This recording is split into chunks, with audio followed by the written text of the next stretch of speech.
Buenas tardes. Damos las gracias a la señora vicepresidenta primera del Gobierno, doña Carmen Calvo, por asistir a la clausura de estas jornadas y, sobre todo, para que venga más a menudo a nuestra casa y que la considere su casa, porque en realidad creemos que es la casa de Azaña y la casa de todos ustedes que están aquí muy cerca del Palacio de Congresos, del Congreso de Diputados, porque siempre el Ateneo ha tenido mucha relación durante el siglo XIX y principio del XX, mucha relación entre el Congreso de Diputados y el Ateneo. De hecho, hay anécdotas que se cuentan que cuando había un equipo de gobierno en el Palacio de Congresos, el Congreso de Diputados, pues aquí estaba la oposición, se reunían aquí la oposición, y al contrario. O sea, era como, consideramos nosotros como una subsede del Congreso de los Diputados. O sea, que aquí tienen su casa. Y Manuel Azaña, ateneísta, presidente de esta casa, pues entró muy joven, con 22 años, y en 1902, precisamente, hay constancia en el periódico La Correspondencia de España, cuando formó parte como secretario cuarto de la sección de Ciencias Históricas. Pero más adelante siguió viniendo a esta casa, formaba parte de sus coloquios, sus tertulias, y también fue secretario primero, que estuvo hasta 1920, cuando se trasladó a París. Y también coincidió con la década de la dictadura de Primo de Rivera, donde él no apareció por esta casa en ninguno de los cargos, en ninguna sección ni en la Junta de Gobierno. Pero Azaña volvió a esta casa en 1930, ya volvió a esta casa y vino primero como, fue elegido primero como depositario. Y el mismo año de 1930 fue elegido presidente del Ateneo de Madrid. Y yo quiero destacar la figura de Azaña, sobre todo con respecto al Ateneo, en una frase que dijo en el discurso de inauguración del curso ateneísta de 1931, porque aquí lo que es tradición en esta casa, que el presidente abre el curso ateneísta en el mes de octubre de cada año. Y en el del 1931, Azaña destaca lo siguiente: la tradición del Ateneo se resume en su tolerancia. Su argumento es el progreso, su arma las luces, su título el mérito propio y su fin la libertad. Yo creo que define perfectamente la figura de Manuel Azaña esta frase que acabo de leer. Cuando fue elegido presidente del Gobierno en 1931, presidente del Gobierno de la Nación, en sustitución de Niceto Alcalá Zamora, este nombramiento pues supuso un gran debate en esta casa, porque él era presidente del Ateneo. Y entonces se plantearon la posible incompatibilidad con los dos cargos, hasta tal punto que en esta misma sala una Asamblea General de Socios pues votó mayoritariamente para su continuidad. Sin embargo, Azaña, en las elecciones de 1932, renuncia a su reelección y entonces deja el puesto de presidente de esta casa. En 1934 vuelve, pero ya a la sección de Ciencias Morales, Jurídicas y Políticas. Azaña en esta casa siempre ha sido muy recordado y, de hecho, se han organizado muchísimas actividades. Desde la Junta de Gobierno de 1982, la primera Junta Democrática del Ateneo, que fueron las primeras elecciones de esta nueva etapa, pues se ha recordado a Azaña, se ha homenajeado con muchísimas lo que son conferencias, exposiciones, todo tipo de actividades relacionadas con su figura en sus distintas facetas: político, escritor, jurista y ateneísta. Este año se cumplen 80 del fallecimiento de Manuel Azaña y volvemos a resaltar su figura con este ciclo organizado por Pedro López Arriba y la sección de Ciencias Políticas, donde realmente aquí los republicanos ateneístas y los ateneístas republicanos llevamos a Azaña en nuestro corazón. Siempre vamos a Montauban, incluso hemos organizado viajes colectivos a 1 de noviembre a llevarles unas flores a su tumba. Este año, desgraciadamente, la pandemia no nos ha permitido unirnos al grupo de amigos republicanos del sur de Francia, que siempre nos unimos en la manifestación y en los homenajes allí en Montauban, para homenajear al que, sin lugar a dudas, es la figura más importante de la primera mitad del siglo XX, que representa el talante negociador, abierto, dialogante y tolerante que debe tener todo demócrata. Es importante destacar hoy día el ejercicio de la política que hacía Manuel Azaña cuando estamos viendo acciones totalmente reaccionarias que intentan desestabilizar nuestra democracia, como la eliminación de los nombres de las calles de Madrid de destacados republicanos, intentando abrir más las heridas que deberían haber estado cerradas hace muchos años. Hoy se cierra el ciclo en el que se han tratado toda la figura de Azaña como ateneísta, el intelectual, el estadista y la proyección intelectual. Y invitamos a la señora vicepresidenta primera del Gobierno, doña Carmen Calvo, a que clausure estas jornadas.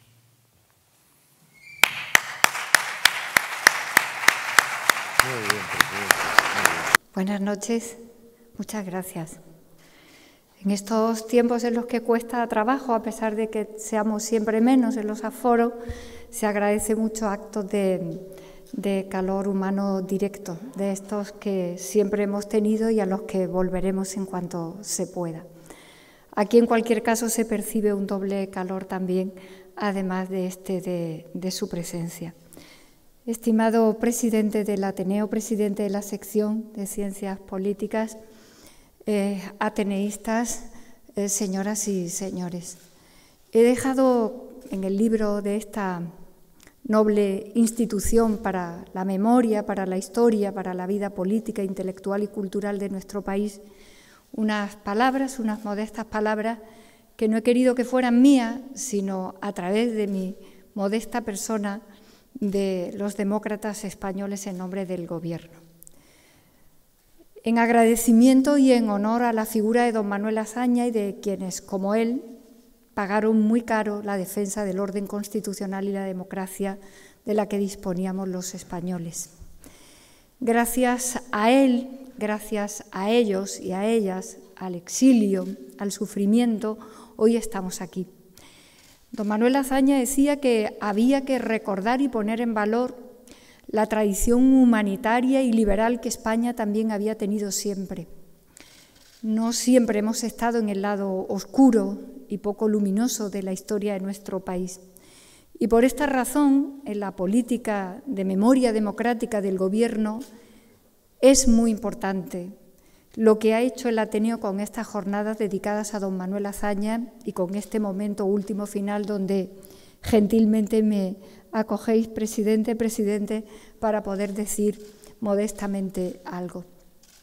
Yo quiero unirme también a lo que aquí se hizo el viernes en memoria de don Francisco Largo Caballero.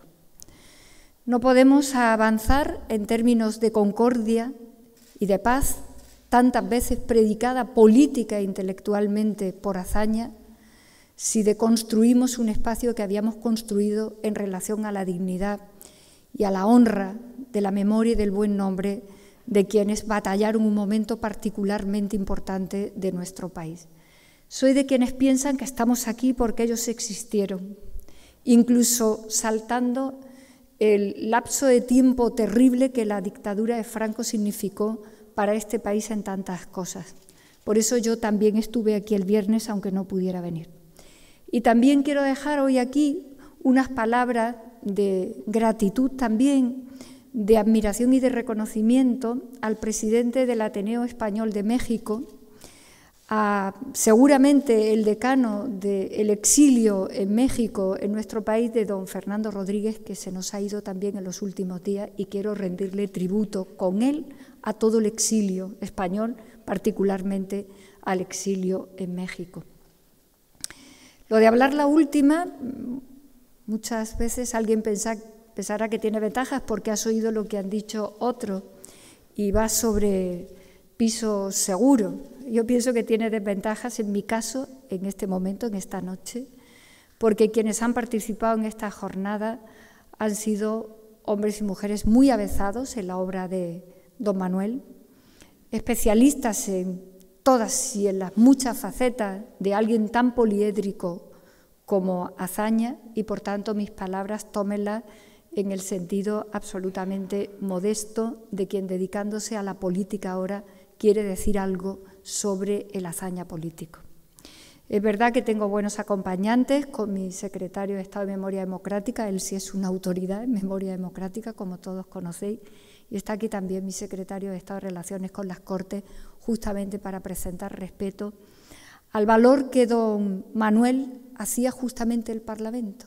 Entendía el Parlamento como el lugar de la centralidad política importante a partir de la cual él afirmaba, como afirmó tantas veces, que la República sería democracia o no sería. Importa mucho reivindicar lo que él pensaba de la política, cuando él dijo tantas veces que no nos separáramos de la política, que la política era no solamente una actividad necesaria, noble, imprescindible, inevitable, incluso para quienes la denostan, porque solo con ella no solamente avanzamos en la dirección que él trazaba de concordia, de entendimiento y de progreso, de modernización de este país, sino que además de todo eso, sin ella solo nos podemos encontrar en el caos y en la tragedia más absoluta. Me gusta mucho recordar cuando él se dirigía a la gente más joven y decía: no separaron nunca de la política, no renunciéis a ella, no perjudicarla nunca, solo con ella y a través de ella podemos colocarnos en el camino correcto de avanzar y avanzar juntos. Hay que decirlo esto tantas veces hoy que pareciera mentira que lo tuviéramos que repetir. 80 años después del aniversario de su muerte, 140 años también de su nacimiento. En una institución como esta, que tantos acontecimientos absolutamente centrales de la actividad intelectual, política y cultural de nuestro país han visto a las puertas de su 200 aniversario. Pero hay que seguir diciéndolo, porque en la versión hazañista de la política, lo que destruye la política destruye el modelo de vivirla en clave democrática. Siempre me pareció, desde que pude, como tantos y tantas, leer a don Manuel Azaña, siempre me pareció que tenía una enorme capacidad de leer los escenarios políticos, de hacer una lectura correcta de lo que ocurría, independientemente de la salida o de la respuesta y del atino o no atino de esa salida o respuesta. Él se colocaba siempre en el espacio de la construcción, que es justo lo que necesitamos en este momento. La política no puede transcurrir en el espacio exclusivo del combate, aquello que algunos han denominado con diferentes fórmulas verbales la política como la guerra por otros medios. No puede ser la guerra por otros medios. Tiene que estar en el espacio en el que él la trazaba, en el espacio de construir y en el único espacio donde el otro no te inquieta, porque como dijo en un poema que para mí ha significado tanto en la vida, como dijo Gambo, quizá el otro eres tú. Cuánto vivieron, cuánto intentaron hacer y atajar, cuántas cosas terribles ocurrieron para que toda aquella España desapareciera y durante tantos años hayamos vivido pensando que no pudo ser y ahora sepamos que sí puede ser. Hablaba no hace mucho en mi despacho con Fernando Martínez, con mi secretario de Estado, y hablábamos de esta denominación que se dio por buena, por dada, en tantas instituciones y sobre todo por la historiografía en general, de que esto fue la guerra de España. ¿Verdad, Fernando? Y yo te dije, ¿cómo la guerra de España? Esta fue la guerra contra el fascismo en España. Esa denominación la aligera de lo que ocurrió. Esa denominación la califica de manera absolutamente edulcorada. Esta fue la lucha de los españoles y de personas tan significadas contra el fascismo en nuestro país. Tenemos que sentir las cosas como realmente fueron y como realmente le costaron, lo que le costaron a algunos de los que nos honran grandemente en la historia de nuestro país, en la memoria democrática de nuestro país. Recuerdo hace ya algunos años, cuando pude tener las responsabilidades del Ministerio de Cultura, que rendimos un homenaje al presidente Lázaro Cárdenas para agradecerle la acogida del exilio español. Y recuerdo cómo, buscando un formato que pudiera resultar en términos de presente y de lenguaje actualizado, interesante a los más jóvenes, hicimos un concierto de rock. con rockeros españoles y rockeros mexicanos. Pero proyectábamos en las pantallas de un lugar de mucho aforo de Madrid cómo fueron los momentos últimos de don Manuel Azaña, cómo no pudo llevar en el momento final en su féretro ni siquiera la bandera de su país y tuvo que ser la bandera de otro país quien lo arropara. Lo he contado muchas veces en pequeños círculos. Era la primera vez que vi a muchos jóvenes españoles que desconocen la historia de nuestro país y desde luego la tragedia de la República Española, de la Segunda República y del destino de la Constitución de 1931 llorando, por lo que les resultaba una absoluta indignidad para un jefe del Estado, para una figura que se había batido el cobre de sus ideas, justamente por sostener y traer la democracia a nuestro país. Ese día, que hace ya muchos años, entendí cuánto camino quedaba todavía por recorrer, particularmente para la figura de Azaña, por cuanto no se ahorró ni un solo de los mal ratos de lo que hemos denominado en términos ya muy largos en el tiempo las cuestiones espinosas acumuladas en el tiempo de la vida política española. Por cuanto el texto de la Constitución del 31 afrontaba todos y cada uno de los problemas acumulados, algunos de ellos todavía por allanar o por perfeccionar en la actual Constitución que nos acoge y ampara a todos.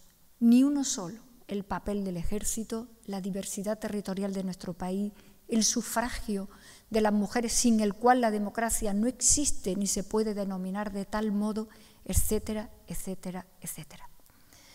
Fueron valientes y fueron grandes patriotas. Lo fue él, por cuanto significó y resumió en su vida y en su obra, por el valor que tuvo hasta el último momento y por los mensajes últimos también que enviaba a su país. Como hizo Indalecio Prieto y Largo Caballero, como algunos que al minuto de ser ejecutados ignominiosamente dejaban todavía y decían que todo esto sirva, que aunque todo este dolor se acumule, sirva para que en algún momento los españoles estén en paz, en concordia y en capacidad de convivencia. Por eso es tan importante recordarlo y por eso yo me siento tan agradecida que el Ateneo, en una obligación con él, pero también para la política de memoria del Gobierno tan importante, estas jornadas aquí, este recordatorio que debería ser de cada día, de obligado cumplimiento, de cada momento, y como un grandísimo legado que le tenemos que trasladar a la gente más joven. Recordaba hace un minuto cómo lloraban los chicos que estaban felizmente oyendo rock. ¿Por qué le había pasado eso a España? Porque eso no puede volver a ocurrir más. ¿Por cuánto tenemos que seguir trabajando quienes desde el carácter democrático y la firmeza política de defender la democracia vamos a seguir haciendo lo que Azaña nos trazó?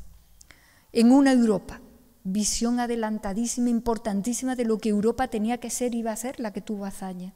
En una Europa donde España juega apostando lo que las democracias europeas representan en este momento en el mundo, y por un país como el nuestro, al que solo lo podemos defender con y desde la democracia, con y desde la política. Gracias.